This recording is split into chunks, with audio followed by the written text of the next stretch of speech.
आजकल कैंसर का ट्रीटमेंट बहुत एडवांस हो चुका है। इम्यूनोथेरेपी का नाम आप लोगों ने सुना होगा। तो इम्यूनोथेरेपी क्या क्या क्या होती है?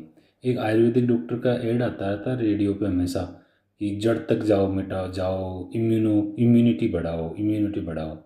अब वो बोलते तो है लेकिन उनका कोई वो एविडेंस क्या है या मैकेनिज्म एक्शन है क्या है वो बता नहीं पाते। लेकिन एलोपैथी के अंदर इम्यूनोथेरेपी एक एडवांस ट्रीटमेंट है कैंसर का।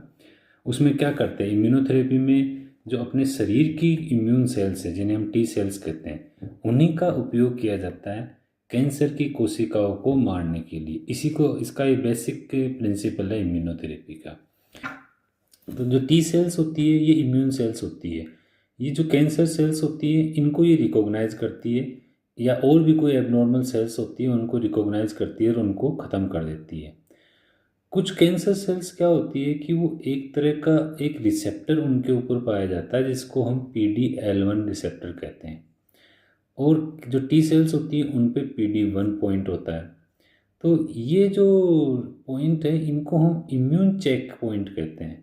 तो ये जो कैंसर सेल्स होती है उन पे ये एक तरह का ये प्रोटीन डेवलप हो जाता है सतह पे।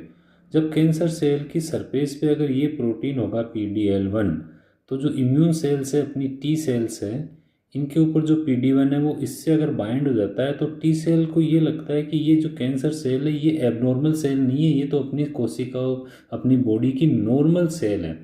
तो उससे ये टी सेल इस कैंसर सेल को ख़त्म नहीं करती है। तो ये बात साइंटिस्ट के दिमाग में आई और उन्होंने सोचा क्यों नहीं हम ऐसी एंटीबॉडी या ऐसी ड्रग डेवलप करें जो इस PD-L1 और PD-1 को बाइंड करने से रोके। तो उन्होंने दो तरह की एंटीबॉडीज़ डेवलप की जिनको हम इम्यून चेक पॉइंट इनिबिटर्स कहते हैं। कुछ PD-L1 से बाइंड होती है, कुछ PD-1 से बाइंड हो जाती है, और बीच के इस गैप में इतना परिवर्तन कर देती है कि फिर टी सेल्स जो होती है वो फिर कैंसर सेल्स को नॉर्मल कैंसर सेल की तरह रिकॉग्नाइज नहीं करती, क्योंकि अब ये PD-1 और PD-L1 आपस में बाइंड ही नहीं हो पाते हैं। तो टी सेल को लगता है कि ये तो एबनॉर्मल सेल है और वो फिर कैंसर सेल को मारती है। ये बेसिक मैकेनिज्म है इम्यून थेरेपी की। अब लेकिन इम्यून थेरेपी के साइड इफ़ेक्ट भी इसी बेसिक प्रिंसिपल की वजह से है, क्योंकि ये जो PD-L1 इस तरह का प्रोटीन है वो कुछ नॉर्मल कोशिकाओं पे भी होता है, वो हार्ट की, स्किन की और किडनी की कोशिकाओं पे भी होता है।